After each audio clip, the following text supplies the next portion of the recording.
Yan o, dahil luto na yung gulay natin, pwede na to. Sa itsura o. Siyempre meron tayong garlic dito. Yun, isang napakagandang araw sa inyo mga mano, yung episode natin ngayon. Magluluto tayong bulanglang na baboy with garlic pork belly.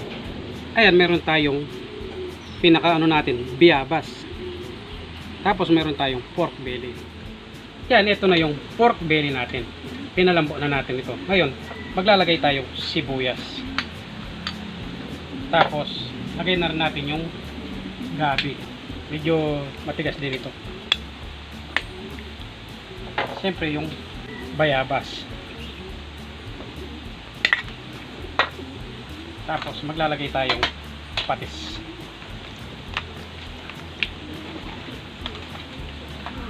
Yan, palambutin muna natin yung bayabas at saka gabi. Yan, dahil malambot na yung gabi, maglalagay na tayong pampalasa. Sige, nisa. Tapos okra, siling berde, siyempre yung kangkong. Yan, takpan natin para maluto yung gulay. Yan o, dahil luto na yung gulay natin, pwede na to. Sa itsura o. Yan, sunod na natin yung garlic pork belly. Gagamit tayong patis, pampaalat ito. Tapos liquid seasoning, oyster sauce, siyempre yung garlic. Tapos gagamit tayong konting cornstarch.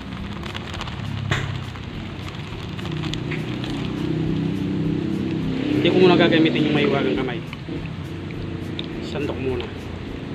Yan, naluloyin lang natin ito.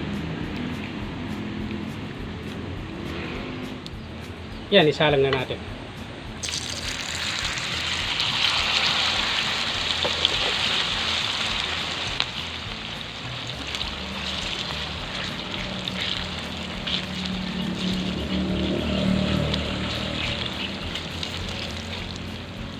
Yan, pag ganyan na yung kulay, pwede na to. Siyempre, tatanggalin na natin yan.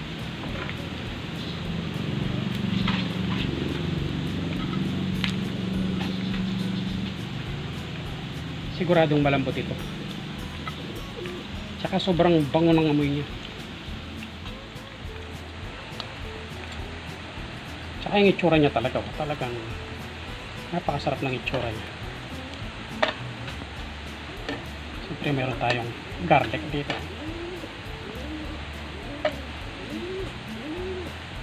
Alam nyo na yung kasunod yan. Yan, ready na ang ating bulanglang or sinigang sa bayabas. Tapos mayroon din tayong garlic pork belly. Siyempre bago natin simulan yan, magdadasal muna tayo.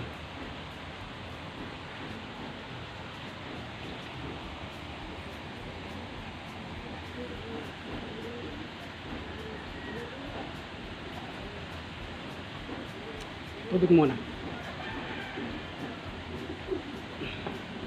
Dito muna ako sa sabaw ng bulanglang.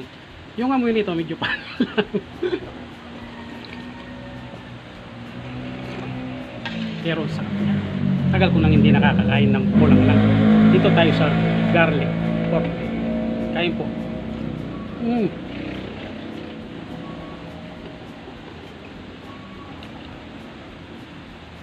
Yung sarap ng lasa niya.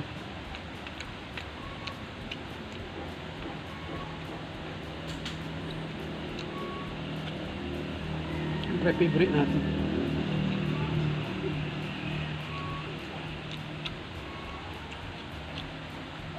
Gabi.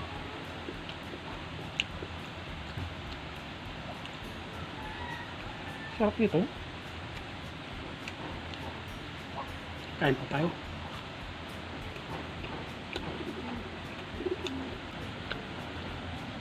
Dito tayo. Nanginginig-ginig oh.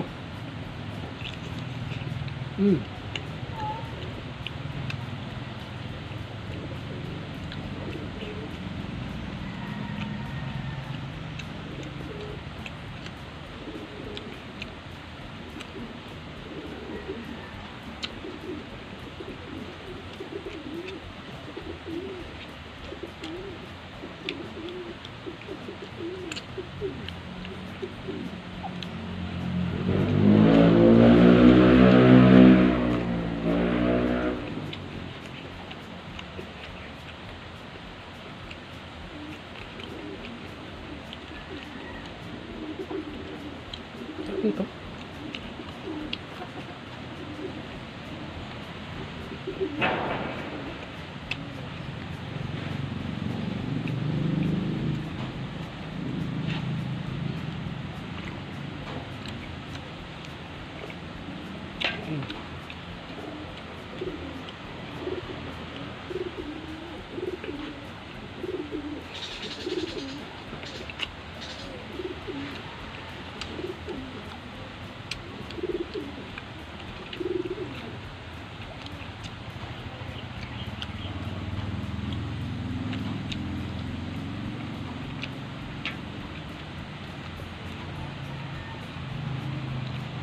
Sarap ng lasa.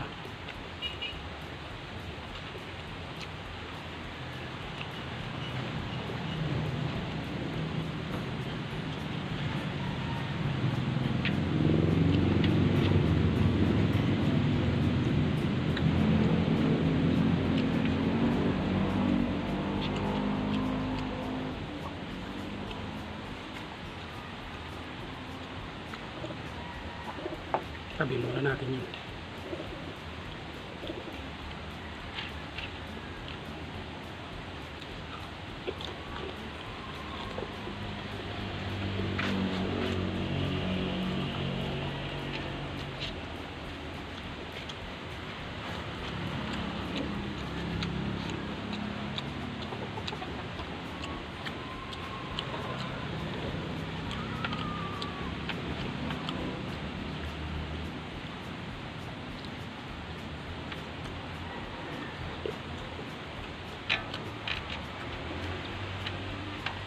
Ito hindi na po kailangan pakuluin to.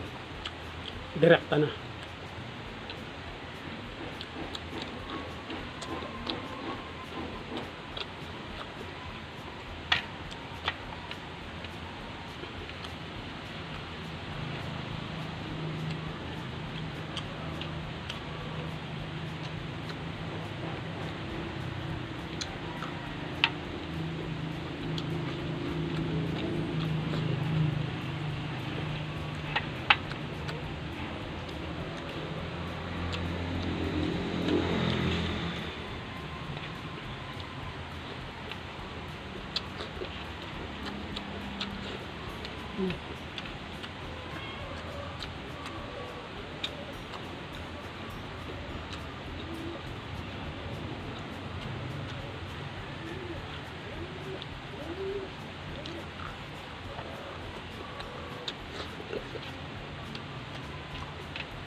Sobrang nabusog ako. Kuya, siguro nga dito na muna yung episode natin. Salamat sa panonood. God bless.